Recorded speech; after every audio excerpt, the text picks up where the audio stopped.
Okay, let's unpack this. So, I want you to imagine walking into a classic university library. You know the kind, right? The sort of place that's all about hushed silence and these giant stacks of Yeah, books. you can practically smell the old paper. Exactly. But then you take maybe 5 steps inside, bam, you hit this zone that's designed to be the complete opposite. A space that's defined by connection, by noise, by the sound of ideas actually happening. That's it. That shift is really the whole point. We're doing a deep dive today into the Adelphi University Innovation Center. And it's so much more than just a lab with some new tech. It's really a blueprint for rethinking how higher education works, how it feels. It is. We've been going through all the source materials, and the mission they've set out is, well, it's pretty ambitious. The vision is to be the, and I'm quoting here, nexus of a vibrant and engaged community. All powered by interdisciplinary thinking and, of course, leading-edge technology. And the mission itself breaks down into 3 simple words, Simple to say, at least. To inspire, support, and showcase innovation. both inside the university and with partners outside. But what really stands out to me is the strategic maturity they showed, like right from the beginning. When they reopened in August 2024. Yeah, they made this very deliberate, documented choice to pivot their whole strategy. And you're talking about that whole outside-in versus inside-out approach that Provost Christopher Storm detailed. Precisely. The Yeah. initial thought, which is pretty common for these kinds of centers, was an outside-in model. Meaning you bring in challenges from big industry partners for students to solve real-world problems. Right. It's a solid model, but I they see. they decided to pump the brakes on that. Provost Storm was very clear they intentionally shifted. To an inside-out approach. Exactly. So the primary strategy became, building internal relationships first, with faculty, with students, across all the different programs. And only after that foundation is solid. Only then do they start to bring those external influences into the academy. That sounds like they're giving up quick industry cash for, I don't know, long-term goodwill inside the university. Is that sustainable? Well, it really speaks to their commitment to pedagogy first, right? Mm-hmm. It ensures that every project is fundamentally rooted in what Adelphi is already good at. So it's about community needs, not market demands. Exactly. They're building a strong engine first, Mm-hmm. making sure that when they do look outward, their internal expertise is already interlocked and ready to go. It's relationship first, the tech is second. Okay, that makes a lot of sense. So if you're building this community-centric engine, you need some rules of the road. Let's talk about those guiding values. Yeah, they have 5 core values that anchor everything. It starts pretty logically with curiosity. The foundation of all innovation. You have to ask the question first. Right. And that's paired with creativity, the freedom to, experiment, to use your imagination, to actually turn that question into something new. And then you get to the social values, the ones that define the actual environment. Exactly. Community is huge. Fostering mutual respect, making sure diverse perspectives are actually in the room and sharing ideas, And then there's accessibility. which is so crucial. It's about lowering barriers, both intellectual and material. This place isn't just for the computer science majors. It's for everyone. And the last one is integrity. Upholding ethical standards and really thinking about the impact of the tech they're using. So if you put those together, curiosity, creativity, community, accessibility, and integrity, the big takeaway is that they're really prioritizing ethical, community-driven experimentation. Over just, pure tech advancement for its own sake, they're not just asking, can we build it? They're asking, should we build it, and how does this affect everyone? Perfect summary. Right? And that whole philosophy drives their entire support system, which they see as this 3-stage continuum. Inspire, support, and showcase. Let's dig into that middle one, support. It sounds like they have a really nuanced way of actually helping people. They do. They define support with this trifecta: enable, assist, and empower. So inspire is the spark, showcase is the big reveal at the end, but the real work happens in the middle. Okay, so walk us through how that would work for, say, a student with an idea. Right. So a student comes in, great idea, but they need access to a 3D printer or some specific software. First, the center enables them. They remove the barrier, make it possible. Right. Then, once the student is working, the staff is there to assist. They give direct coaching, technical help, during the actual process. That sounds a bit like standard tutoring. What makes it different? The difference is the third step: empower. The goal isn't just to solve the problem for them. It's to give them the skills and the confidence to continue independently on their next project. So the real success isn't the project, it's the student's ability to do it again without help. Exactly. It's a major pedagogical goal. It shifts the focus from the product to the person. But, for a lot of people listening, the term innovation center can sound, I don't know, a bit sterile, like a lab. Cold and academic, yeah. But the sources really bring this physical space to life. It's about 2,000 square feet right inside the Swerble Library. And this is where the genius of the design really comes in. They knew that to build a community, the space had to feel human, welcoming. Students actually compare it to a coffee shop.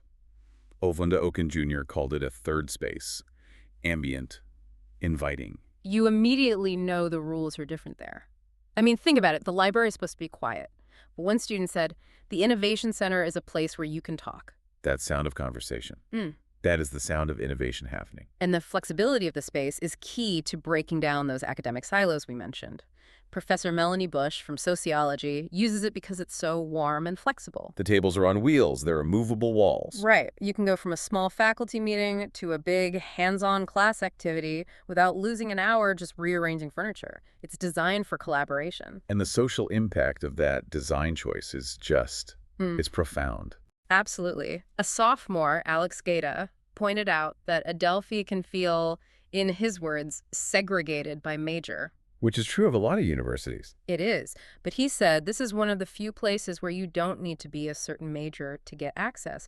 That feeling of inclusion, of belonging, you can't just buy that with a grant. It's a direct result of that intentional design. Another student said the center gave me a sense of belonging. That's powerful stuff. It really is. But here's the part that really got me. This high-tech hub is driven by something surprisingly low-tech. The idea board. The idea board. It's this beautiful analog feedback loop. And it connects right back to their values of community and accessibility. The mechanism is so simple. You write down an idea, a project, a suggestion, anything on a Post-it note, and you get a cup of coffee or tea. And the director, Lee Stemkowski, or STEM, he gets about 50 new ideas every single week from this. So why does this work? Why is an analog board better than, say, a digital suggestion box? I think because it's tangible, it's visible, you see the ideas up there, you have a real human interaction to get the coffee. It creates this sense of action and accountability. And it gets results. Students suggested bringing back 3D printers. And they got them. They asked for charging stations. It happened. And it's also used to connect people to resources across campus, right? Exactly.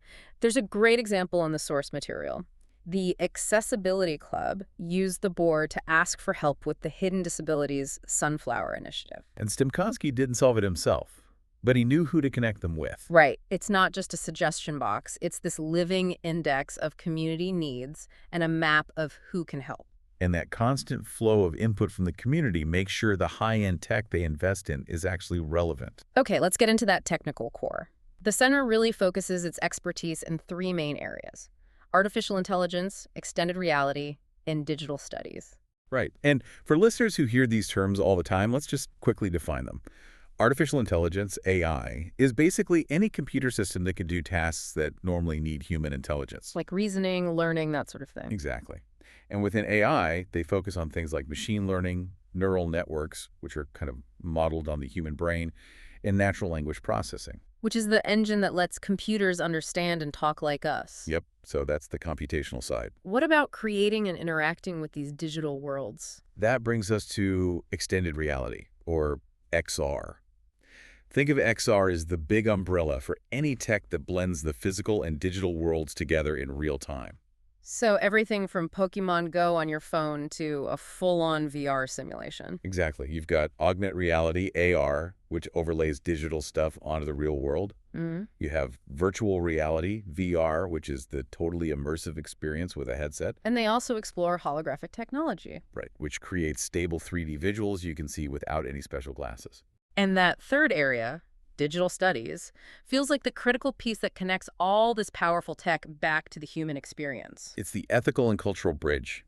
Digital studies is where they look at how this technology intersects with the arts, with the humanities, with social sciences. It's asking the big questions. How does this tech change our culture, our ethics? Yes, and they focus on a few key areas there. Creativity, so digital art, digital music. Culture, which is all about digital citizenship and ethics. And methodology, so teaching the skills to analyze and visualize data. This is where critical thought meets that breakneck pace of technological change. And when you connect all 3 of those areas, AI, XR, and digital studies, you get some absolutely fascinating projects. This is where that inside-out model really starts to shine. Okay, tell us about that dance project. That sounds like such a wild pairing. It's an incredible example. The Sanan Center worked with the dance department to create this music generation software. So a video camera watches a dancer. And based on their movements, their rhythm, their intensity, the software drafts an original musical score in real time. Wow, so the AI isn't replacing the artist. It's almost like a collaborator. The dance itself is composing the music. Precisely. And then in a totally different field, they're working with the nursing faculty on these high-stakes VR simulations. And how are they leveling up a standard simulation? They're integrating AI-powered conversation generators. So instead of a pre-scripted, predictable patient, the virtual patient responds dynamically to what the nursing student is actually saying. Which creates a much more realistic, high-pressure scenario. It prepares them for the real nuances of communicating with a patient. Far better than any static simulation could. They're not just developing tools, they're fundamentally changing how professionals are trained. And it's not just faculty-led. Students are leading the charge, too. That's that empower stage in action. You see it with Christopher Ciartino, a computer science student. He hosted a whole video game design workshop. And he said the center gave him the space and the support to share his knowledge with his peers. And that focus on community is now starting to look outward, too. They're hosting Teen Hacks LI, a hackathon for high school students. And they're thinking about the future, meeting with companies like the Looking Glass Factory to talk about holographic telepresence. That inside-out approach is finally ready to engage the world. It's a remarkable amount of activity. But, I mean, that kind of ambition always comes with challenges, with friction. For sure. And the sources are pretty clear about the hurdles they're facing. The biggest one, ironically, is just awareness. Even though it's right inside the library? The very first door you see, but students still just walk right past it. The location makes it easy to overlook, so they're constantly working on outreach, on better signage, on getting grants to just raise their visibility. So a very practical problem of perception. But what about the intellectual challenges? Director Simkowski brought up the responsible use of generative AI. Yeah, and this is a huge issue for every university right now. The challenge he identifies is getting students to resist the temptation to just use AI for a quick, finished answer. The shortcut. The shortcut. He says that actively engaging with a task provides a depth of understanding that can't be achieved when a result is handed to you on a silver platter. The value isn't in the AI's answer. It's in the messy, frustrating process of learning that gets you there. That's the core of the educational mission right there, protecting the learning process. Yeah. And, of course, there are still technical roadblocks. AI isn't perfect. Not even close. Generating video or 3D models that are consistent over time and space is still notoriously hard. But they're watching it closely because once those problems are solved, The impact on future XR systems is going to be massive. so they're grappling with today's ethics while also preparing for the next technological leap.